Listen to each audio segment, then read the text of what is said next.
Assalamualaikum warahmatullahi wabarakatuh.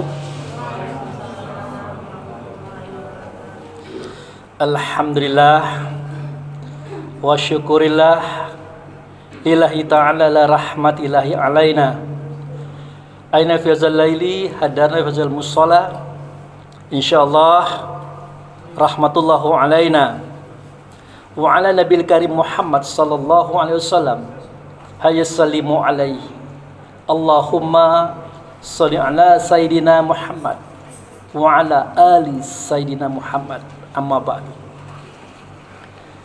Yang saya hormati Pak Imam Khotibul Ghorim, yang saya hormati para pemuka masyarakat, kaum ulama cerdik pandai di dalam negeri, yang saya hormati bapak-bapak, ibu-ibu, saudara-saudari yang insyaallah semuanya dicintai, dikasihi dan disayangi oleh Allah Subhanahu wa taala.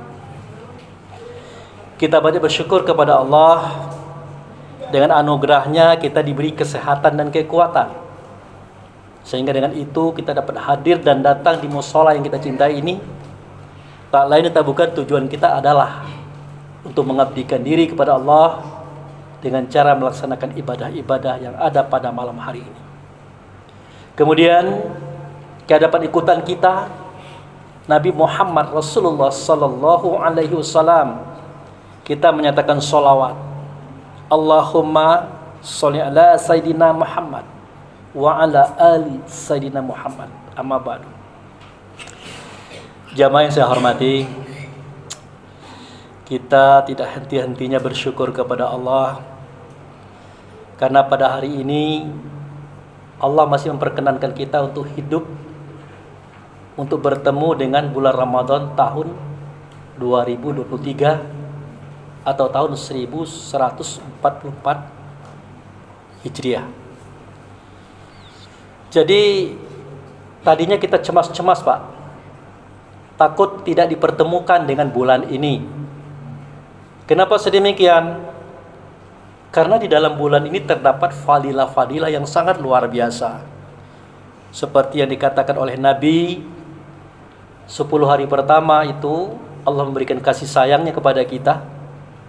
Walaupun mungkin Allah sudah banyak jengkel nengok perangai kita nih, tapi pada 10 hari yang pertama itu Allah jatuh hibah, kasihan dan sayang kepada kita. Kemudian 10 hari yang kedua itu Allah memberikan ampunan atas dosa-dosa kita.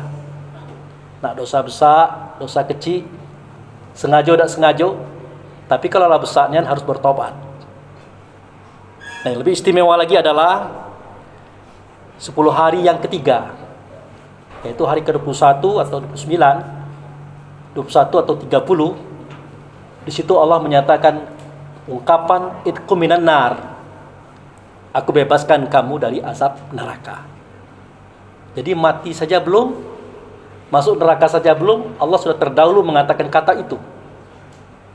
Nah, sayang 1000 kali sayang, nanti pada malam Qadar itu ibadah kita, itu puasa kita dicek. Ternyata banyak tidak lolos, banyak tidak sukses.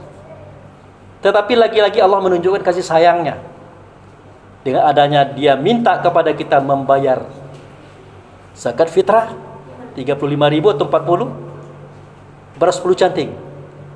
Maka semua itu sudah diokekan oleh Allah. Maka itulah terjadinya Idul Fitri itu. Idul Fitri itu artinya kembali kepada kesucian. Walaupun kita umurnya 70 tahun, fisiknya lah tua, tetapi rohaninya sama dengan waktu bayi.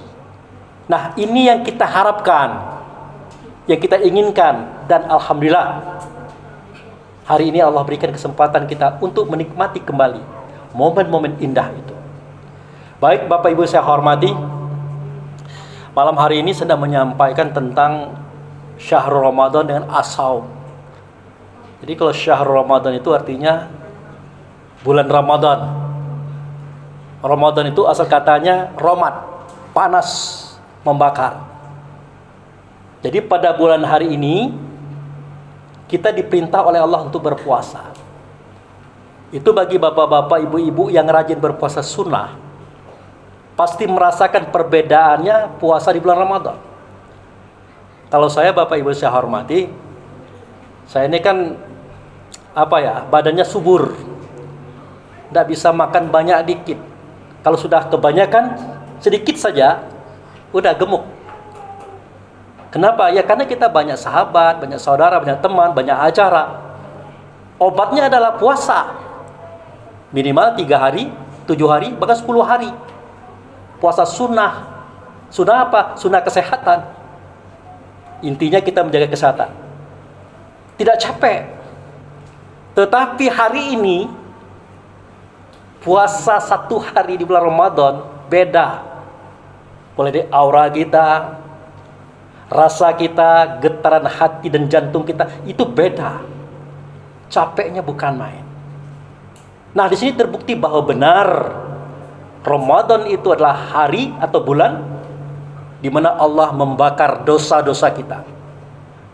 Dosa itu artinya penyakit. Baik penyakit yang ada dalam darah kita, tulang kita, daging, kulit, bulu kita, ataupun dimanapun yang ada pada fisik kita. Nah, itu dibakar oleh Allah dengan cara berpuasa. Makanya puasa di bulan Ramadan ini sangat rugi kalau kita tinggalkan. Karena dia terapi gratis, manjur dan hebat. Itu dapat kita rasakan bagi kita yang rajin puasa sunnah. Nah itu. Terus terang saja bapak-bapak, ibu-ibu yang saya hormati. Kita ini, apalagi akhir zaman ya, terlalu banyak menampung penyakit. Ya secara logikanya mungkin karena makanan kita. Banyak instan. Ya, kalau minyak mie instan, telurnya instan juga, ikannya begitu dan seterusnya. Beda dengan makanan orang tua-tua kita dulu. Nah, kalau ini bukan termasuk kesalahan kita. Tetapi ada kesalahan kita yang ada penyakit hati. Murah iri sama orang lain. Benci sama orang lain, dendam sama orang lain. Dan itu akan menimbulkan penyakit pada fisik. Makanya kata Allah Subhanahu wa ta'ala, fi qulubihim maradun fazadahumullahu marada. Dalam hati mereka itu ada penyakit. Kalau tidak dikurang-kurangi penyakit itu, maka akan bertambah-tambah. Di mana tambahnya? Tambahnya jatuh ke fisik. Itulah makanya kenapa tidak dan tidak kita harus akui. Penyakit pada fisik kita pada dasarnya bermula dari pemikiran, perasaan yang muncul dari hati kita. Nah, di bulan Ramadan inilah diobati oleh Allah, dibersihkan oleh Allah, dibakar oleh Allah dengan cara kita berpuasa. Jadi intinya puasa adalah kesehatan bagi mereka yang melaksanakannya. Kemudian as-saum. Nah, itu lain lagi. Jadi Ramadan dengan as-saum itu beda, Ibu. Kalau as-saum itu artinya menahan, memenjarakan, membelenggu. Nah, pertanyaannya apa yang dibelenggu? Kalau nanya sama Pak Ustadz tidak tahu. Yang tahu itu siapa? Allah dan Rasul.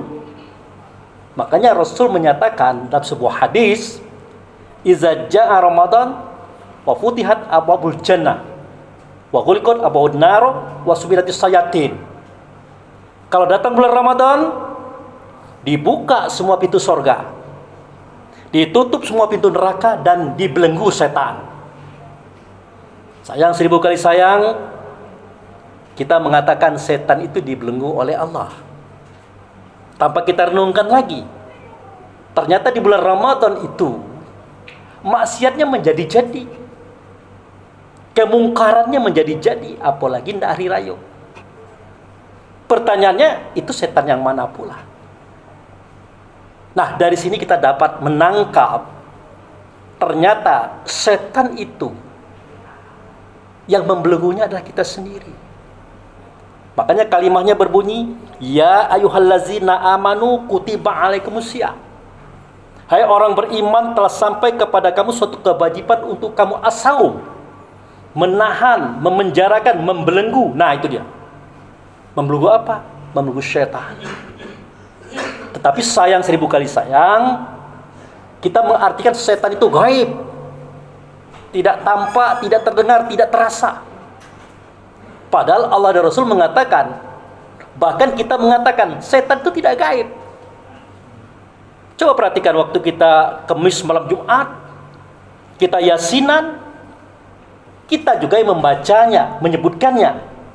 Alam ahad ilaikum ya bani Adam, ala ta'budu syaitan, innahu lakum aduwwum mubin. Aku sudah jelaskan kepada wahai anak Adam, jangan menyembah kepada syaitan, jangan tunduk kepada syaitan, jangan ikuti kehendak setan yang ada pada kamu. Sesungguhnya bagi kamu setan itu adalah nyata. Nah, kalau Allah dan Rasul mengatakan nyata, kok kita mengatakan gaib? Nah, bagaimana ceritanya Pak Abu Fikri?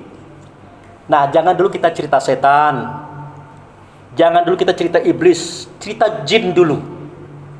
Nah, buka surat An-Nas yang bunyinya Qul a'udzu birabbin nas, malikin nas, ilahin nas. Katakanlah, sebutlah, nyatakanlah bahwa aku berlindung pada Tuhan manusia, Raja manusia, sembahan manusia. Nah, berlindung dari apa? Min syarril waswasil khannas, dari kejahatan yang ada pada diri manusia. Nah, itu sifat waswas. Nah, di manakah sifat itu? Allazi waswisu fis sudur. Nah, itu dia. Sifat waswas itu ada dalam dada kamu, kata Allah. Ada dalam dada kamu, kata Rasul. Nah, dari mana sumbernya? Minal jinnati wan nas. Sumbernya daripada jin dan manusia. Jadi kalau sifat itu ada dalam dada, berarti sebagai penyebab, si penyebabnya juga ada dalam dada kita. Jadi manusia ada dalam dada kita, jin juga ada dalam dada kita. Pak Ustadz, masa ya manusia alam dada kita? Apakah yang dilihat ini bukan manusia? Jawabnya, yang kita lihat ini adalah tubuh manusia. MANUSIA itu manusia, itu namanya. Manusianya mana? Manusianya tersembunyi di balik tubuhnya, tersembunyi di balik namanya, ditempatkan oleh Allah dalam jantung. Itulah yang berbunyi duk, duk. Nah, manusia ini tercipta dari 4 anasir. Ada anasir angin, anasir air, anasir tanah, anasir api. Namanya roh rehan, rahmani, jasmani, idafi. Nah, 4 inilah yang melahirkan sifat yang 4 pula.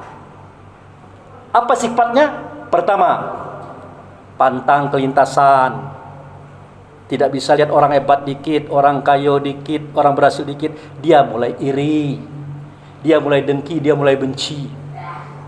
Itu. Yang kedua, pantang kerendahan. Selalu ingin dihormati, ingin tinggi sendiri, hebat sendiri, bersih sendiri, orang lain tidak. Yang ketiga, pantang kurang. Uang banyak, harta banyak, jabatan tinggi, masih juga mengambil hak orang, walaupun dikit, apalagi banyak. Yang keempat, pantang tersinggung. Itulah sifat manusia. Jadi manusia dengan sifatnya itu beda. Manusia ya manusia, sifatnya adalah sifatnya. Nah, 4 sifat ini digabung memunculkan 10 sifat. Ajib, ria, takabur, iri, dengki, hasud, fitnah, tamak, loba, dan sombong. 10 tambah 4, 14. Memunculkan 3 sifat. Benci, dendam, dan menghancurkan. Itulah sifat manusia. Dia ada, dia terasa, dia tersembunyi. Itulah jin. Namanya jin korin karena dia menyertai kita. Maka benarlah Allah dan Rasul bahwa manusia itu dengan sifatnya bernama jin korin ada dalam dada kita. Nah, jadi seketika kita mulai iri kepada orang lain, nah itu jin sudah mulai mengamuk namanya itu. Namanya jin. Kalau sudah mulai keluar suara dan kata, bukan lagi jin, berubah nama menjadi iblis yang berbisik-bisik. Misalnya begini, apa Pak Haji itu? Kerja tidak, duit banyak, mobil berganti-ganti, jangan-jangan, nah,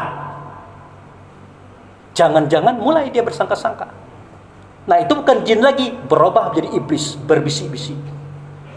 Kenapa dikatakan berbisik-bisik?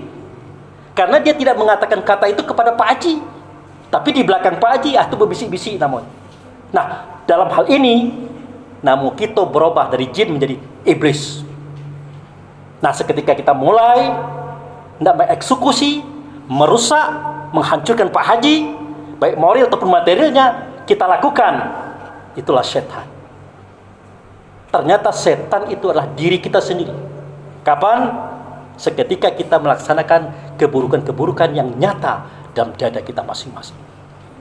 Nah, wajar kalau Allah katakan sudah sampai kepada momentum untuk kamu membelenggu setan, karena setan itu dengan kita tempatnya, bukan di kuburan, bukan di gunung-gunung, bukan di lembah-lembah, bukan di pohon-pohon besar.